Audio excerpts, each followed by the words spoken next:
You know, guys, with Lord of the Rings on the horizon, there's going to be a lot of brouhaha surrounding the show by outrage merchants looking to pilfer on your emotions to try to tell you that this is a disaster. I'm going to tell you why the show needs to go global and why Amazon knows what it's doing right now.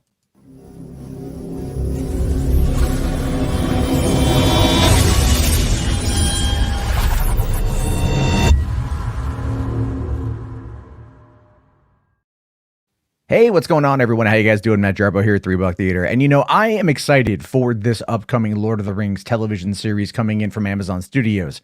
The sheer numbers that they are touting in regards to how much this thing is going to cost is astronomical. But considering the property, considering what they want to do, and considering the deals that were made and the legacy it has to uphold to, it all makes a lot of sense. So when you think about it like this, there is a headline going around. Okay, there's this new headline going around about how it's trying to become woke, how Lord of the Rings is trying to, suck Chinese P word or C word, depending on which outrage selling merchant you want to watch here on this platform.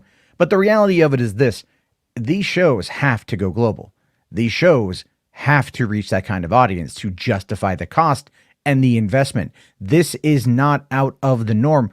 This is actually standard business practice. Now, the big quote that's coming into question here is actually coming in from Amazon Studios head Jennifer Salke, who explains in this article why the series costs so much and why Amazon thinks the price tag is worth it. She says, "This is a full season of a huge world-building show. The number is a sexy headline or a crazy headline that's fun to click on, but that is really building the infrastructure of what will sustain the whole series." So let's think about that real quick here, right? So let's talk about that. Sustaining the whole series. What do we know? Well, initially, it was that Jeff Bezos personally negotiated this deal with the Tolkien estate to the tune of about $250 million. That was going to go on top of an estimated price tag of an additional $750 million to produce 5 seasons of this show. This show is not remaking the books or remaking the movies. They're not going to touch The Hobbit. They're not going to touch Lord of the Rings. Those 6 films helmed by Peter Jackson. That Middle Earth is all his. This takes place during the Second Age. This is a prequel series to essentially those books and ultimately those films. Will there be the same actors reprising the roles? Probably not. They're not from the same studio. We're not talking New Line and Warner Brothers teaming up with Amazon. I just don't see that happening. But then again, times are a bit crazy right now. And unlike Warner Brothers, Amazon isn't cash poor. So they can afford to spend this kind of money. But really think about that. When she's talking about the world building, this requires them to build the sets, to build the costumes, design the costumes, the armor, the swords, the world. They're going for basically what Peter Jackson and Weta did with the original, which is trying to create an original lived-in world. They let Hobbiton grow over the span of a year of pre-production in order to have it look authentic for just the little bit we saw of it during Fellowship of the Ring. This is the type of aesthetic that they're going for. They want this to sustain for 5 seasons. People out there are trying to compare this to Game of Thrones.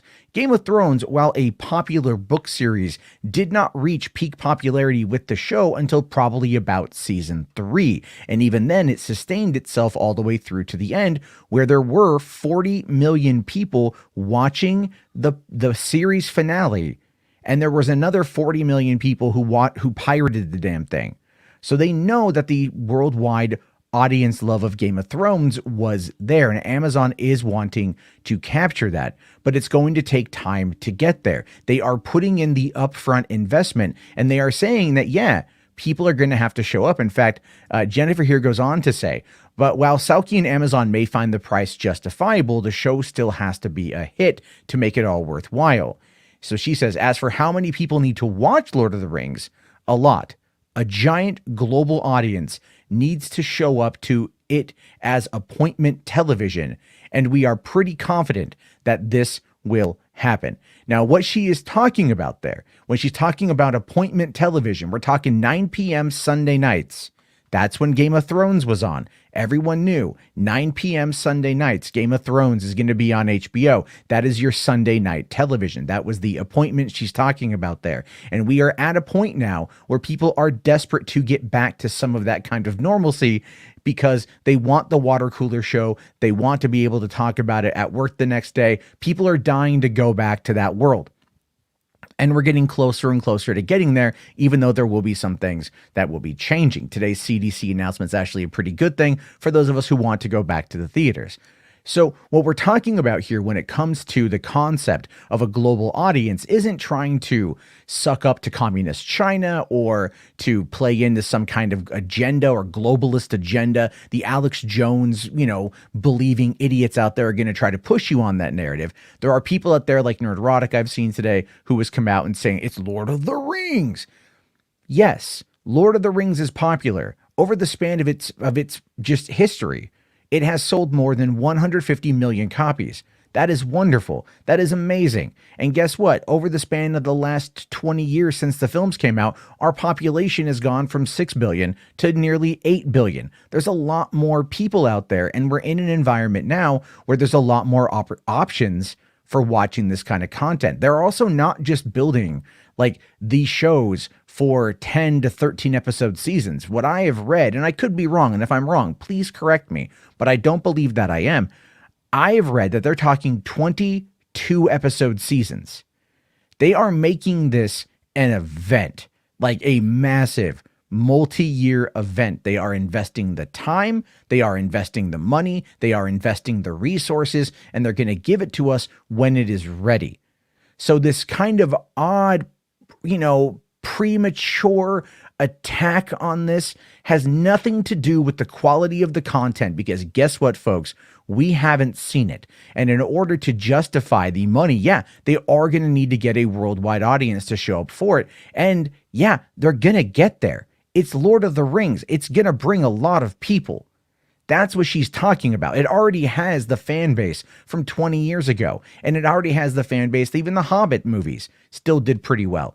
People are going to go into seeing this show thinking about those movies. And so they are probably trying to figure out the same kind of aesthetic in order to make it feel like the Middle Earth that we've seen from Peter Jackson. Would I like it if Peter Jackson was involved? Yes, I would. There are people out there, purists, that wouldn't, and we can agree to disagree on those. But still, attacking the show right now makes no sense. Because for these shows to be successful, this kind of stuff has to reach a global audience. What Jennifer Salke is saying is just facts.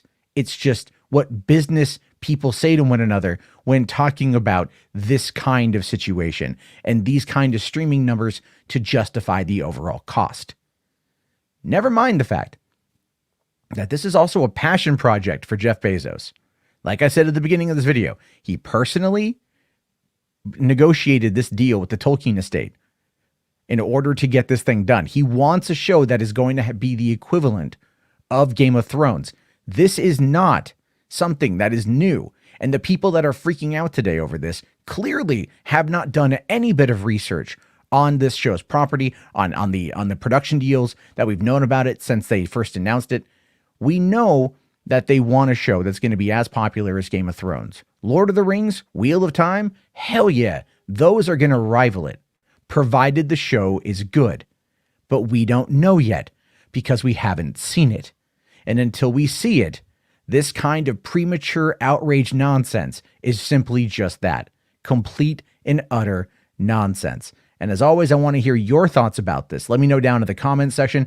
I appreciate everybody listening. Have yourself a great day. And I don't know about you, but I can't wait to watch this show and just absorb it, because this sounds amazing on paper, and I hope they're able to nail it with the finished product. Anyway, guys, I'll talk to you later. Have a great day, and peace out.